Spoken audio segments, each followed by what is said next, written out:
എനിക്ക് പൈസ വേണമായിരുന്നു. ഉം. കാരണം ഞാൻ പറഞ്ഞില്ലേ കുറേ കടങ്ങളുണ്ടായിരുന്നു. ഉം. അത് നമ്മൾ ജോലി ചെയ്യണതൊക്കെ പലിശയിലോട്ടൊക്കെയാ പോയിക്കൊണ്ടിരിക്കണത്. ഉം. നമുക്കത് വീട്ടാൻ പറ്റുന്നുണ്ടായിരുന്നില്ല. അപ്പോൾ ഞാനൊരു എമൗണ്ട് ചാനലിനോട് സംസാരിച്ചപ്പോൾ അവർ ഓക്കെ പറഞ്ഞു. ഉം.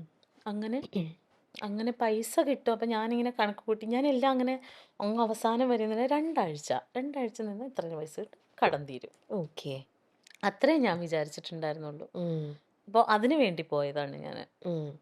അങ്ങനെ പോയതാ പ ബിഗ് ബോസില്. ഓക്കെ. പക്ഷെ അങ്ങനെ പോയി കഴിഞ്ഞപ്പോഴും അവിടെ വെച്ചും വെറുതെ ആവശ്യമില്ലാതെ തെറ്റിദ്ധരിക്കപ്പെടുക, വെറുതെ നമ്മള് ആ ഒരു ഇമോഷണൽ നമ്മളൊരു അറ്റാച്ച്മെന്റ് കാണിച്ചപ്പം ഈ നമ്മുടെ സൊസൈറ്റിയിലുള്ളവരൊക്കെ മോശമായിട്ട് മഞ്ജുവിന്റെ അച്ഛൻ്റെ അമ്മയുടെ അടുത്തേക്കും ഉം. സുനിച്ചിന്റെ അടുത്തേക്ക് ആയിക്കോട്ടെ ഒക്കെ വളരെ മോശപ്പെട്ട രീതിയിൽ അത് മഞ്ജുവിന് തന്നെ പുറത്തേക്ക് ഇറങ്ങിക്കഴിഞ്ഞപ്പോൾ ഇങ്ങനെ ആൾക്കാർ റിയാക്ട് ചെയ്യുമെന്ന് മഞ്ജു വിചാരിച്ചിരുന്നോ? ഒരിക്കലുമില്ല. ഞാൻ ഭയങ്കര ഹാപ്പിയായിട്ടാ പുറത്തോട്ടിറങ്ങിയത്. കാരണം ഞാനതിൻ്റെ പീക്കിൽ നിൽക്കുമ്പോൾ എനിക്ക് ഇങ്ങനെ ഫ്രസ്ട്രേറ്റഡ് ആയിട്ട് എനിക്ക് എങ്ങനെയെങ്കിലും അതിൻ്റെ പുറത്ത് കടന്നാൽ മതി എന്നിങ്ങനെ മനസ്സിൽ വിചാരിച്ചിരിക്കുന്ന സമയത്താണ് ഞാൻ പുറത്തേക്ക് വരുന്നത്. അപ്പോൾ ഞാൻ ഭയങ്കര ഹാപ്പിയായിട്ടാ എത്രയും പെട്ടെന്ന് വീട്ടിൽ ചെല്ലാം, മോനെ കാണാം, ഉം. അമ്മച്ചിനെയും പപ്പനെയും കാണാം, ഫ്രണ്ട്സിൻ്റെ കൂടെ ഇരിക്കാം. പക്ഷേ പുറത്തിറങ്ങാൻ പറ്റാത്ത വിധത്തിലാണ് ഇവിടെ സാഹചര്യങ്ങളെന്ന് ഞാൻ അറിയുന്നില്ല.